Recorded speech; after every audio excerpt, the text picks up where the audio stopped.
So welcome back to some more Pokemon Emerald, where last time we started exploring around the Battle Frontier after coming here via boat and talked to all the locals here who are just as excited to explore the place as we are. And this time, we're going to be talking about everything the Battle Frontier has to offer for us. Everything. So, let's start from a baseline. Let's start just in general. This place is for the best of the best and the most competitively viable. There's a lot of attractions for those who love battling as such. However, here's my thing. Each of the attractions have their own restrictions and rules. Along with this, there are no XP gained and no money gains. Along with that, you almost need perfectly competitive Pokemon to even stand a chance here. As such, I will talk about what each place does, but I'm not going to be doing them since there's no point in doing them in a standard playthrough. I will talk about them. In general, each attraction has points for you to gain for winning battles, aka battle points. We got a couple of them from Scott last episode. BP allows you to gain normally unobtainable moves through tutors in a building southwest of the Battle Dome, or for hard-to-gain items through the exchange service corner in the front of the Battle Tower. So, and we saw what all those moves were last episode, so refer to last episode. As for items in the service corner, if you want, for 48 points each, you can get either leftovers, which is really freaking nice, a white herb, a quick claw, or a mental herb. Mostly competitive items, and we've had a quick claw since like Rustboro, so don't worry about that. For 64 points, however, you can either buy a bright powder, choice band, King's Rock, focus band, or a scope lens. They're 64 points each. There's some good items, but again, mostly competitive items. So, let's talk about the actual attractions and what they do. Before starting with specific attractions, shut up, Fernando. Before starting with each of the attractions, there's some rules. For starters, there are several general restrictions. No two Pokemon can hold the same held item, and items cannot be used from the bag except at the Battle Pyramid. There's its own gimmick there we'll talk about later. There's also the restrictions of legendaries. This includes Mewtwo, Mew, Lugia, Ho-Oh, Celebi, Kyogre, Groudon, Rayquaza, Jirachi, and for some reason specifically Speed Form Deoxys and Egg. The Egg is too powerful. Interestingly, if you followed my advice with Latios, you can use that at any of the facilities here. And that thing is one of the best Pokemon competitively. I highly recommend using Latios if you're going to take stuff on here. So, let's start with the southwest corner, which, Battle Factory. Perfect, this is where I want to be. So the Battle Factory. It's a completely rental-only attraction.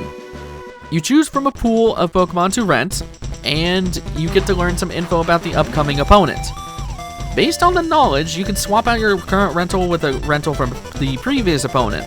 As such, I would say this is by far the fairest of the facilities, for it's completely up to luck on what you get here. If you remember that one rental battle tent we saw, I think it's back in Sweetport? That's essentially what this is. It's an extended version of that. So, that's the Battle Factory. It's pretty cool. I like it. I've never actually done it, but I know people who have actually done it, and it's actually kind of cool. I don't think I've ever... Oh, yes, I have. Okay, yes, I have. I've already talked to you. You're talking about a Pokemon that we haven't seen yet. Shut up, lady. Over here is the Battle Dome. Over here, here's the doorway that guy was talking about. Weird music. This is a giant tournament of 16 trainers in a bracket style. Think about it like the Driftvale tournament in Black and White 2. Like the factory, you get to learn about the opponent that gives you hints on what you should use, then you pick 3 Pokemon from your party to fight. This is where it gets difficult because the Pokemon fought here are very adept at competitive battling and in some cases have straight up legendary Pokemon. For example, the Dome Ace, who is basically the gym leader of the place, he has a Latias and a Metagross. We haven't seen Metagross yet, but just know, it is a wickedly powerful Pokemon. Yeah, it's terrifying. So there's another building I need to go and try to find. I don't think we ever saw it last episode, but I'm going to try to find it here. The building is very, not that building. It's a very obvious building. It might be towards the center. I don't think it's on the outskirts. I'm gonna look around and see if I can find this place. Ah, it's on this little pathway up here. Whoa, hello. Big ol' Viper, which looks really derpy in this game. This is the battle lady. Oh my god, you're blocking me from it. Screw you. This is the battle pike. Whoa, really weird music. The battle pike is a weird one. It's a weird pick a door game. When you enter, there's 21 rooms in total in 7 sets of 3. You choose any of the 3 of the doors in front of you in a set to continue through, and in any of the 8 events can occur. Thankfully, a woman outside will hint you about which rooms have what, but here's what can happen when you go through the door. A normal single battle, a normal double battle, if the player does not have 2 fainted Pokemon, that is. A hard single battle and heal, so it's a 1v1 with 3 Pokemon on each side against a higher tier opponent, and if you beat them, then you'll get a free heal on all your Pokemon. The wild room, which is literally wild Pokemon that are in the room that are uncatchable, and those Pokemon are Seviper, Milotic, Dusclops, Electrode, Breloom, and Wobbuffet. Again, you can't catch them, so no bios here. There can be no event that happens. You have a status event, which a random status will afflict you, such as burn, poison, paralysis, sleep, or freeze. You can get a healing room where you can choose 1 or 2 party members to get healed, or a full recovery, which the room will do a full recovery. That's about it. It's kind of just a weirdo thing. I'm not much to it, but it's cool. It's cool. Next up, we've got to look for the Battle Tower, which is that gigantic building we saw earlier. This one, Battle Tower. This features standard 3v3 singles and 4v4 doubles, depending on what you want to do. Each trainer defeated here increases the difficulty and is easily the hardest facility of the bunch. To fight the ace, you need to complete 5 runs for a silver battle and 10 for the gold.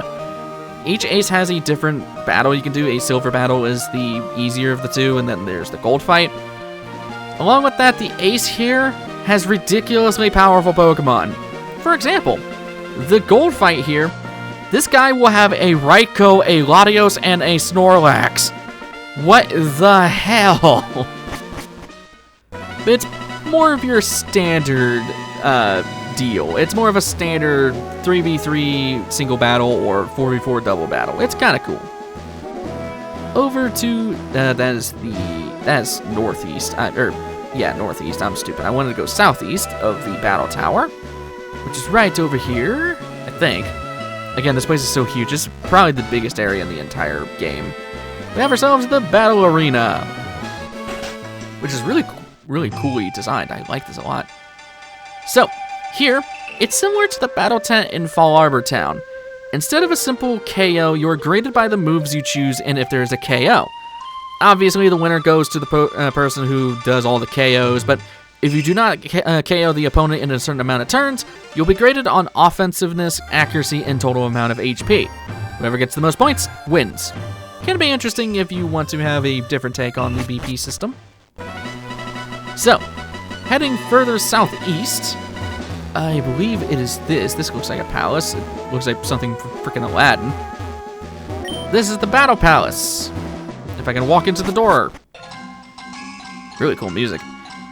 This is basically a giant version of the Verdant Turf Battle Tent.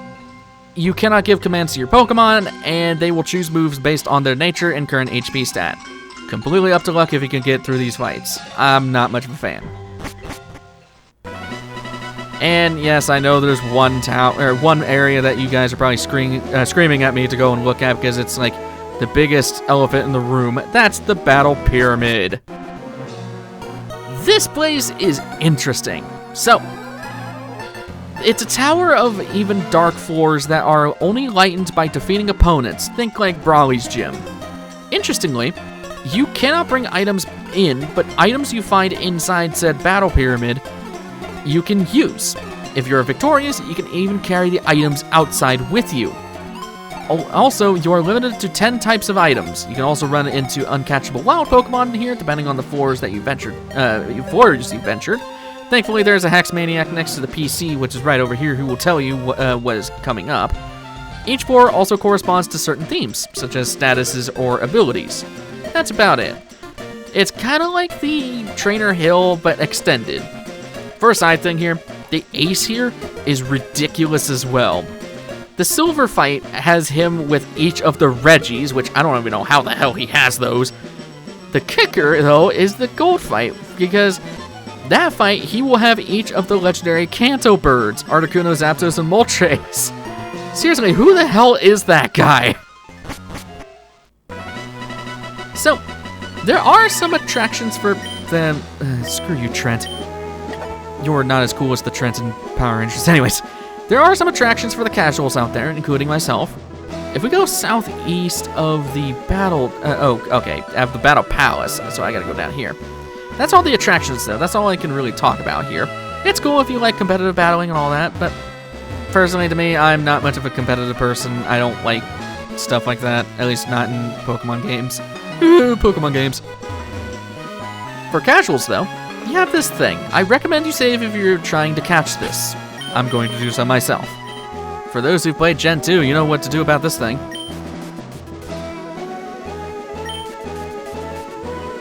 Yeah. Go into your bag.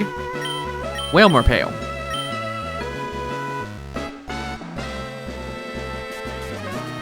The Weird Tree doesn't like the Whalmer Pail. The Weird Tree attacked. For some reason, you can find Sudowoodo here. It's a tanky and physically strong pure rock type. While slow, it can deal some heavy damage with moves like Rock Slide and Double Edge. As for TMs, it can get some good coverage through Brick Break and Earthquake, or be really annoying with Sandstorm and Double Team. Besides that, it is painfully slow and has a lot of weaknesses due to its typing of pure rock. Besides that, however, it can hit hard if it lands a move. With how late it shows up, however, it's mostly there just for dex completion. So I wouldn't recommend you ever using this thing, but it's cool that it's here. So I'm gonna try to catch this thing. There's really no reason for us to ever catch this. Something I never mentioned, and it's mostly with the Reggies as well. If you accidentally kill something that is a static encounter, whether it be Sudowoodo or if you kill the Reggies by accident, like that, I wanted to catch you. Attempt number 2, because I killed the Sudowoodo last time. I'm an idiot, but yeah, I don't know why Sudowoodo of all things is here. I think it's mostly just so that people playing from Gen 1 and 2 can actually have this thing in Gen 3. Well, it was not in Gen 1, but you know what I mean. I never really got to talk about that, but what the balls? Holy crap, you did a lot of damage. There's the static. That's mostly why I wanted to have Zenith out first. So, when it comes to Pokemon Emerald and the Gen 3 games, they were notorious for kind of locking out any chance of getting every single Pokemon in the entire series, because they didn't have backwards compatibility with Gen 1 and Gen 2. Also, nickname the Sudowoodo if you so wish. But yeah, there was no way to ever connect to the original games. Not Red, Blue, and Yellow, and not Gold, Silver, Crystal. Which is why a lot of the post-game Pokemon we're seeing are from Johto and Kanto. Mostly Johto, though. They were the most obscure Pokemon to ever get because, well, you can't really get them in this game. And you can't transfer them. Along with that, that's also why, well, part of the reason why Pokemon Coliseum and by extension Gale of Darkness exists. Because it was meant to hopefully give some Gen 1 and Gen 2 Pokemon into the Gen 3 games. Thankfully, this got fixed up a little bit better in, the Gen 4 games. Lonely. Oh, you have the same nature as Latios. Interesting. You would be pretty lonely since you're the only one of your kind in this generation. But yeah. That's why you see a lot of Gen 2 Pokemon popping up all of a sudden. There was just no way to ever transfer them from the original Gold, Silver, Crystal game, so their recompense, I guess, is to try to just put them into post-game here for those people who want to collect every single Pokemon. So, there you go.